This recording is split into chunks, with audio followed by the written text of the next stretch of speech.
Bihar, Haryana, UP और महाराष्ट्र समेत 6 राज्यों की 7 विधानसभा सीटों पर हुए उपचुनावों के नतीजे आ चुके हैं। इनमें बिहार की गोपालगंज और मोकामा सीट, तेलंगाना की मुनुगोडे सीट, उड़ीसा की धामनगर सीट, उत्तर प्रदेश की गोकर्णनाथ सीट, हरियाणा की आदमपुर सीट और महाराष्ट्र में अंधेरी पूर्व का नाम शामिल है। ये उपचुनाव कोई राजनीति में बड़ा फेरबदल कर सकते हैं या नहीं, ये आने वाला वक्त ही बताएगा। लेकिन हाँ, बिहार में नई महागठबंधन सरकार के लिए ये पहली चुनावी परीक्षा जरूर है। इन उपचुनावों में भारतीय जनता पार्टी का मुकाबला क्षेत्रीय दलों से देखा गया। मौजूदा विधानसभा उपचुनाव को क्षेत्रीय दलों के लिहाज से बेहद महत्वपूर्ण माना जा रहा था। अलग अलग राज्यों में बीजेपी का सीधा मुकाबला स्थानीय दलों से है।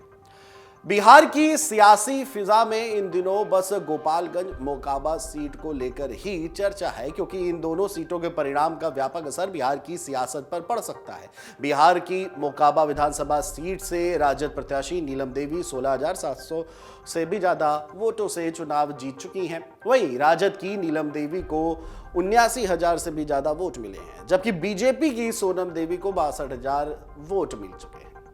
बिहार की गोपालगंज विधानसभा सीट पर भाजपा प्रत्याशी ने जीत हासिल की है। उन्होंने अपने निकटतम राजद प्रत्याशी को तकरीबन 2,000 वोटों के अंतर से हरा दिया है। ऐसा ये माना जा रहा है कि मोकामा सीट पर हार होने पर बीजेपी को केंद्रीय नेतृत्व से कोई बड़ा झटका लग सकता है और बिहार में सांगठनिक बदलाव भी हो सकते हैं। गोपालगंज सीट पर बीजेपी के विधायक सुभाष सिंह की मौत के बाद यह सीट खाली हुई थी, तो वहीं बिहार की मोकामा सीट आरजेडी विधायक अनंत कुमार सिंह को अयोग्य ठहराए जाने से खाली हुई थी। इस सीट को बाहुबली अनंत सिंह का इलाका माना जाता है। उपचुनाव में यह पहला मौका है जब बीजेपी ने यहां से अपना उम्मीदवार उतारा है। बीजेपी ने बाहुबली लल्लन सिंह की पत्नी सोनम देवी को अनंत सिंह की पत्नी नीलम देवी के खिलाफ मैदान में खड़ा किया था। उत्तर प्रदेश और हरियाणा की एक एक सीट पर हुए उपचुनाव में भाजपा प्रत्याशी ने जीत हासिल की है।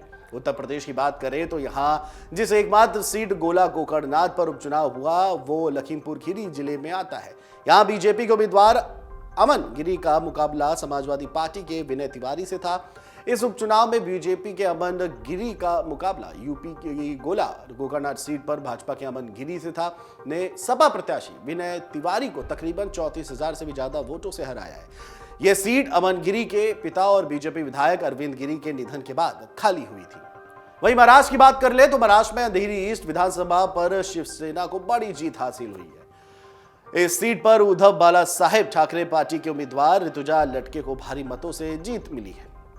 मुंबई के अंधेरी पूर्व विधानसभा उपचुनाव के लिए 3 नवंबर को मतदान हुआ था, जिसमें तकरीबन 33% वोटिंग हुई थी। ऋतुजा लटके को चुनावी मैदान में चौतरफा घेरने के लिए कुल 6 उम्मीदवार थे, जिनमें से 4 निर्दलीय हैं। ऋतुजा लटके को कुल 66,247 वोट पड़े, लेकिन सबसे रोचक बात यहां यह रही कि दूसरे नंबर पर नोटा को वोट पड़े। नोटा के नाम 12,776 वोट पड़े। तीसरे नंबर पर निर्दलीय राजेश त्रिपाठी रहे, उन्हें 1,000 तक के आसपास वोट मिले। दादर के शिवसेना भवन और अंधेरी इलाके में ठाकरे गुट के शिव सैनिक जश्न मना रहे हैं और शिंदे गुट के खिलाफ 50 खोके एकदम ओके के नारे लगा रहे हैं। मुंबई महानगर पालिका चुनाव से पहले यह जीत ठाकरे गुट के लिए उत्साह बढ़ाने वाली है। वहीं आप बात हरियाणा की करें तो हरियाणा की आदमपुर विधानसभा सीट से भाजपा के भव्य विश्नोई ने 16,000 से भी ज्यादा वोटों से और कांग्रेस उम्मीदवार जयप्रकाश को हरा दिया है। दूसरी तरफ उड़ीसा की बात करें तो उड़ीसा के धामनगर उपचुनाव में भारतीय जनता पार्टी की उम्मीदवार सूर्यवंशी सूरज ने जीत दर्ज की ली है। उन्होंने तकरीबन 9,000 से भी ज्यादा मतों के अंतर से जीत हासिल की है। बता दें कि उड़ीसा में बीजेपी और बीजेड यानी बीजू जनता दल के बीच कांटे की टक्कर थी। इसके अलावा अगला राज्य जो है वो तेलंगाना है। तेलंगाना के मुनुगोडे विधानसभा सीट पर हुए उपचुनाव में लगातार मतगणना हुई और इस मतगणना के बाद सत्तारूढ़ तेलंगाना राष्ट्र समिति यानी टीआरएस की उम्मीदवार भारतीय जनता पार्टी के अपने निकटतम प्रतिद्वंदी से आगे चलते हुए जीत दर्ज की।